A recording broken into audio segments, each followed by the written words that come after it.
क्षतिपूर्ति बलि की विधि इस प्रकार है। वो परम पवित्र है।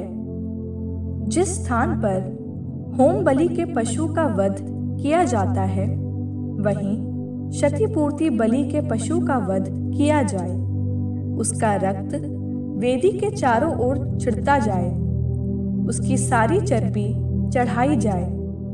उसकी मोटी पूंछ, अतड़ियों के आसपास की चर्बी, उसके गुर्दे तथा उनकी चर्बी और कमर के आसपास की चर्बी तथा जिगर की झिल्ली, जिसे गुर्दों के साथ निकाला जाता है, याजक ये सब वेदी पर जलाए।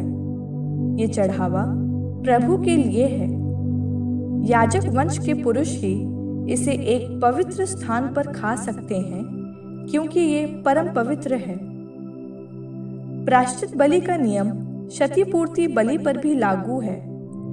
दोनों उस याजक की हैं जो क्षतिपूर्ति की विधि संपन्न करता है। जब याजक किसी के लिए होम बलि चढ़ाता है, तो बलि पशु की खाल उसे मिलती है। भट्टी में पकाई हुई, कहाड़ी में या तवे पर सेकी हुई हर अन्न बलि उस याजक को मिलती है जो उसे चढ़ाता है। अन्य सब अन्न बलियों को, चाहे वे तेल मिश्रित हों या सूखी, बराबर भागों में बांटकर हारून के सब पुत्रों को दिया जाए। प्रभु को अर्पित शांति बलि की विधि इस प्रकार है। यदि कोई व्यक्ति उसे धन्यवाद के रूप में चढ़ाना चाहे, तो वो बलि पशु के साथ तेल मिश्रित बेखमीर रोटियां, तेल से चुपड़ी हुई बेखमीर चपातियां और तेल मिश्रित मैदे की गूंधी हुई रोटियां चढ़ाए। इनके अतिरिक्त वो इस प्रकार की शांति बलि के अवसर पर बेखमीर रोटी भी चढ़ाए। इन सब प्रकार की अर्पित वस्तुओं में से एक एक प्रभु को चढ़ाई जाए। वो उस याजक का भाग होगा जिसने बलि पशु का रक्त छिड़का। इस बलि का मांस उसी दिन खाया जाए। दूसरे दिन तक उसका कुछ नहीं छोड़ा जाए। मन्नत की या स्वेच्छा से अर्पित बलि का मांस भी उसी दिन खाया जाए, किंतु उसमें से जो बचता है वो उसके दूसरे दिन भी खाया जा सकता है। यदि तीसरे दिन बलि का कुछ मांस बचा रहता है तो वो जलाया जाए। यदि तीसरे दिन भी शांति बलि का मांस खाया जाए तो शांति बलि चढ़ाने वाले को कुछ लाभ नहीं होगा, क्योंकि वो मांस दूषित हो गया है, और जो व्यक्ति उसमें से कुछ खाता है वो दोषी होगा। अशुद्ध वस्तु से स्पर्श किया हुआ मांस खाना मना है, उसे जलाना चाहिए। जो व्यक्ति शुद्ध है वो दूसरा मांस खा सकता है। यदि कोई व्यक्ति अशुद्ध हो और प्रभु को अर्पित बलि का मांस खाए, तो वो समुदाय से बहिष्कृत कर दिया जाए।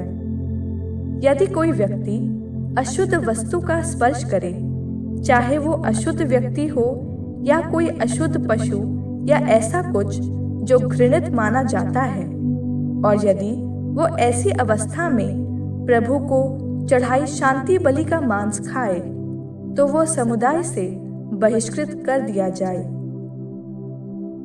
प्रभु ने मूसा से कहा, इस्राएलियों से ये कहो, तुम गायों या बैलों, भेड़ों या बकरियों की किसी भी प्रकार की चर्बी नहीं खाओ। मरे हुए या जंगली जानवरों द्वारा मारे हुए पशु की चर्बी को किसी दूसरे उपयोग में लाया जा सकता है, परंतु उसे खाया नहीं जाएगा। प्रत्येक व्यक्ति जो किसी ऐसे जानवर की चर्बी खाए जो प्रभु की बलि के रूप में चढ़ाया गया है, वो समुदाय से बहिष्कृत किया जाए। तुम अपने घरों में भी किसी पक्षी या पशु के रक्त का उपभोग नहीं कर सकते हो। जो रक्त का उपभोग करता है उसे समुदाय से बहिष्कृत कर दिया जाएगा। प्रभु ने मूसा से कहा, इस्राएलियों से कहो, जो प्रभु को शांति बलि अर्पित करता है वो अपने चढ़ावे का एक भाग प्रभु के पास ले आए। वो अपने ही हाथों से उसकी चर्बी और उसका सीना ले आए और सीना प्रभु के सामने हिला हिला कर अर्पित करे। याजक चर्बी को वेदी पर जलाएगा, किंतु सीना हारून और उसके पुत्रों का होगा। तुम अपनी शांति बलियों के पशु की दाहिनी जांघ हारून के उस पुत्र को दोगे जो बलि पशु का रक्त और चर्बी चढ़ाता है। दाहिनी जांघ पर याजक का अधिकार है। सीना जो प्रभु के सामने हिला हिला कर चढ़ाया जाता है और जांघ जो दी जाती है, ये इज़राइलियों की शांति बलियों का वो भाग है जिसे मैंने हारून और उसके पुत्रों के लिए अलग कर दिया है। इससे इज़राइलियों से पाने का अधिकार सदा उनका होगा। ये प्रभु को अर्पित चढ़ावों का वो भाग है जिस पर हारून और उसके पुत्रों का उस दिन से अधिकार है जिस दिन प्रभु के याजकों के पद पर उनकी नियुक्ति हुई है।